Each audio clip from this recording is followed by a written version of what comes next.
ஓம் ஸ்ரீ வராகி தாயே போற்றி போற்றி.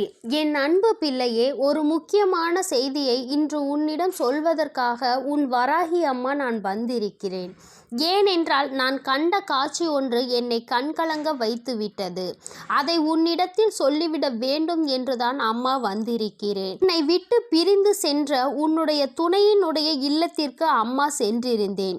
பிரிவிற்கு காரணம் என்னவென்பது உன் பக்கம் ஒரு நியாயம் இருந்தாலும் அவர்கள் பக்கம் இருக்கின்ற நியாயத்தையும் தெரிந்து கொள்ள வேண்டும் அல்லவா? அது என்னவாக இருக்கும் என்று அறிந்து கொள்வதற்காக தான் உன் அம்மா நான் அங்கே சென்றிருந்தேன். அங்கு நான் கண்ட காட்சி என்னவென்பதையும் குழந்தையே நீயும் தெரிந்து கொள்ள வேண்டும் அல்லவா? அம்மா உன்னிடத்தில் அதனை சொல்லியே தீர வேண்டும் என்று வந்திருக்கிறேன். நான் சொல்கின்ற விஷயங்கள் உனக்கு நிச்சயமாக மன கஷ்டத்தை தான் கொடுக்க போகிறது. ஆனால் அதற்கான தீர்வும் இதில் முடிவில் உனக்கு கிடைக்க போகிறது. அதற்கு காரணம் என்ன தெரியுமா? நீ குழம்பிக் கொண்டிருக்கின்ற இந்த விஷயம் உனக்கு முதலில் தெளிவான பதிலை கொடுக்கும். அதன் பிறகு நல்லதொரு முடிவை கொடுக்கும். என் குழந்தையே, வாழ்க்கை துணை என்று அம்மா சொல்வது உனக்கு திருமணம் முடிந்த வாழ்க்கை துணையாகவோ அல்லது இப்பொழுது உன்னோடு பழகி கொண்டிருக்கிற உன்னுடைய எதிர்காலத்தில் உனக்கு துணையாக வரப்போகின்றவர் என்று நினைத்து கொண்டிருப்பவர் யாரோ ஒருவர். என் குழந்தையை யாராக இருந்தாலும் சரி, அவர்களினுடைய மனநிலையில் உன்னை பிரிந்து சென்ற பிறகு என்னவாக இருக்கிறது, எதற்காக உன்னை விட்டு பிரிந்து சென்றார்கள், அவர்களின் இல்லத்தில் நான் கண்ட காட்சி என்னவென்பதை அம்மா உனக்கு இப்பொழுது விரிவாக சொல்கிறேன். என் குழந்தையே, ஒரு முறை உன்னுடைய மனதினை ஒருநிலைப்படுத்தி இந்த வராகியை அன்போடு நினைத்துக்கொள். எந்த விதமான கலக்கமும் உனக்கு தேவையில்லை. எல்லாவற்றிற்கும் உன் தாயானவள் நான் இருக்கிறேன் என்பதை நீ புரிந்து கொண்டால் போதும். என் தங்கமே, நானும் உன் துணையினுடைய மனதில் என்ன இருக்கிறது என்று தெரிந்து கொள்ள சென்றேன்.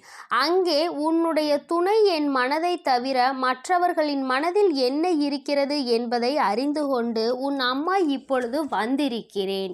என் தங்கமே, யார் யார் என்ன நினைக்கிறார்கள் என்பதை முதலில் சொல்கிறேன். அதன் பிறகு ஏன் உன் துணை இப்படி ஒரு முடிவை எடுத்தது என்பதை நீ புரிந்து கொள்வாய். என் தங்கமே, உன்னுடைய துணையின் இல்லத்தில் இருக்கின்றவர்கள் உனக்கு எதிராக இருக்கிறார்கள். அவர்களின் மனதில் உன்னை பற்றிய தவறான எண்ணங்கள் இருக்கிறது.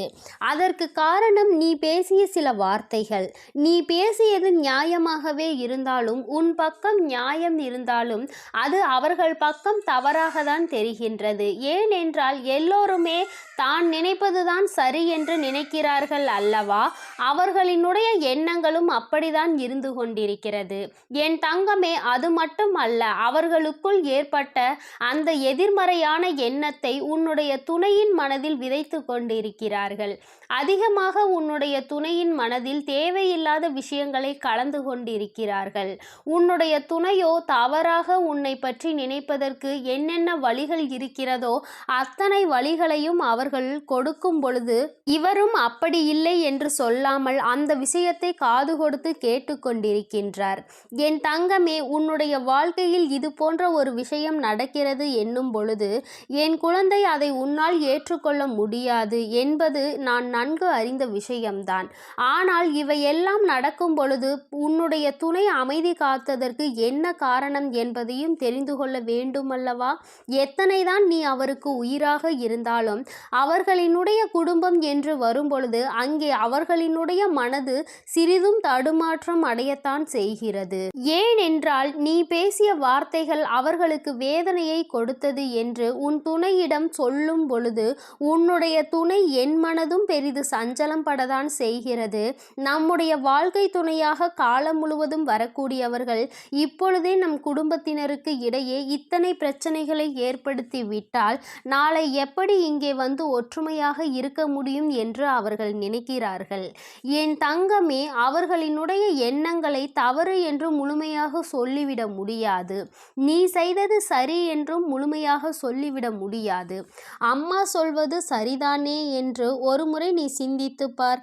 என் தங்கமே, நீ நியாயமாகவே பேசியிருந்தாலும் ஆனால் யார் யாரை பேசினோம் என்பதில் சிறிது கவனம் இருக்க வேண்டும். என் தங்கமே, உன்னுடைய வாழ்க்கை துணையினுடைய சம்பந்தப்பட்டவர்களாக இருக்கும் பொழுது சிறிதளவு கவனம் தேவை. அதற்காக அம்மா நீ நியாயத்தை எடுத்து சொல்லக்கூடாது என்று சொல்லவில்லை.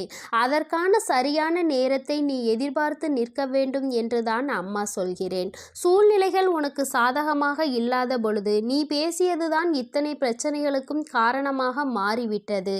இப்பொழுது அது எந்த அளவிற்கு வந்து நிற்கிறது என்று பார்த்தாயா? உன்னை உன் துணையிடம் இருந்து பிரிக்கின்ற அளவிற்கு, திட்டம் தீட்டுகின்ற அளவிற்கு இந்த விஷயம் தொடங்கிவிட்டது. என் தங்கமே, எதுவாக இருந்தாலும் உன்னுடைய துணை காத்த அந்த அமைதிக்கு காரணம் நீ அவர்களின் பேச்சையும் மீறி பேசிவிட்டாய் என்கின்ற ஒரு வருத்தம். மற்றபடி அவரின் மனதை அங்கே மாற்றுகின்ற முயற்சிகள் எதுவும் அவரிடத்தில் எடுபடவில்லை.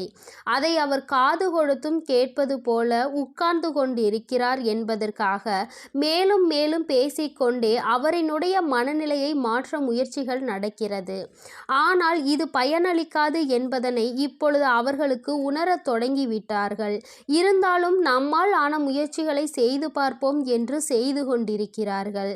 சரி, அவர்கள் செய்வதை செய்துவிட்டு போகட்டும். ஆனால் உன்னுடைய உண்மையான அன்பு, உன்னை என் மீது நீ கொண்டிருக்கின்ற நம்பிக்கை நிச்சயமாக அவரினுடைய மனதை ஒரு நாளும் மாற்றிவிடாது.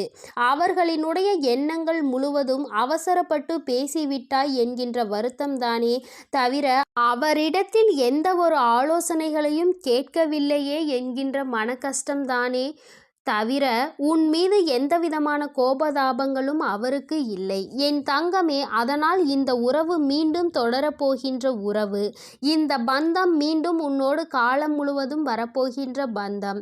அதனால் உனக்குள் எந்த விதமான கலக்கங்களும் தேவை கிடையாது. மற்றவர்களினுடைய எண்ணங்கள் உனக்கு எதிராக இப்பொழுது இருக்கிறது. ஆனால் என் தங்கமே, உன்னுடைய சூழ்நிலை மாறும் பொழுது நிச்சயமாக அவர்களின் மனநிலையும் தானாகவே மாறிவிடும். எப்பொழுது ஒரே பிடியில் நின்று கொண்டிருக்க முடியாது. அவர்களுக்கு அவரவர்கள் குடும்பத்தில் இருக்கின்றவர்களின் வாழ்க்கை முக்கியமானதாக தோன்றும் பொழுது தேவையில்லாமல் அடுத்தவரின் விஷயத்தில் தலையிடக்கூடாது என்ற எண்ணம் தோன்றும். அதற்கு அவர்கள் வாழ்க்கையில் இது போன்ற ஒரு சம்பவம் நடக்க காத்து கொண்டிருக்கிறது. அதிலிருந்து நல்ல பாடத்தை கற்றுக்கொண்டு வந்து உன் வாழ்க்கையில் தலையிடக்கூடாது என்பதை நிச்சயமாக புரிந்து கொள்வார்கள். என் குழந்தையே, இனிமேல் எந்த விஷயமானாலும் துணையினுடைய குடும்பத்தாரின் சம்பந்தப்பட்ட விஷயமாக இருந்தால் அவரிடத்தில் சிறிது ஆலோசனை பெற்றுவிட்டு பிறகு நீ நிச்சயமாக உனக்கு அதில் இருந்து நல்ல பலன்கள் கிடைக்கும். மாறாக உன்னுடைய சொந்த முடிவாக இருக்கும் பட்சத்தில் நமக்கு கஷ்டம் வரும் பொழுது அதில் இவரால் எந்த விதமான உதவியும் செய்ய முடியாமல் ஒதுங்கி நின்று வேடிக்கை மட்டும்தான் பார்க்க முடியும் என்பதை நீ இப்பொழுதுதானே நடந்து கொண்டிருப்பதை பார்த்து புரிந்து கொண்டிருக்கிறாய். என் தங்கமே, இனி ஒரு நாளும் இந்த சூழ்நிலை உன் வாழ்க்கையில் வராமல் நீ பார்த்து கொள்ள வேண்டும். உன்னை சுற்றி நடக்கின்ற விஷயங்கள் எல்லாம் எதை சார்ந்தது என்பதை நீ புரிந்து கொள்ள வேண்டும். உன்னுடைய அழகான வாழ்க்கையை மீண்டும் உன் கைகளில் நிச்சயமாக நான் கொடுப்பேன். மற்றவர்களின் மனநிலையை மாற்றி உன் கைகளில் அதை கொடுக்கின்ற நேரம் மறுபடியும் வரும். அதை நீ நிச்சயமாக எக்காரணம் கொண்டும் இழந்து விடாமல் பார்த்து கொள்ள வேண்டியது உன்னுடைய பொறுப்பு. என் தங்கமே, இந்த வராகி அம்மாவினுடைய ஆசீர்வாதங்கள் உனக்கு எப்பொழுதும் இருந்து கொண்டுதான் இருக்கிறது. ஆனால் உன்னுடைய வாழ்க்கை உன் கையில் தான் இருக்கிறது என்பதை நீ மறந்து விடாதே. சர்வ நிச்சயமாக இந்த வராகியானவள் கொடுத்த வாக்கினை நிச்சயமாக நிறைவேற்றி காட்டுவாள்.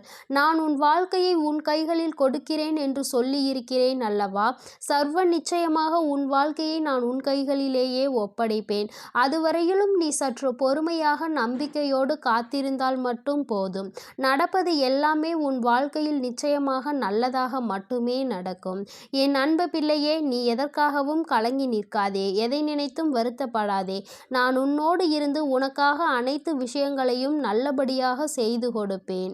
ஓம் ஸ்ரீ வராகி தாயே போற்றி போற்றி. ஓம் ஸ்ரீ வராகி தாயே போற்றி போற்றி. பஞ்சமியின் நாயகியே போற்றி போற்றி. சிம்ம வாகினியே போற்றி போற்றி.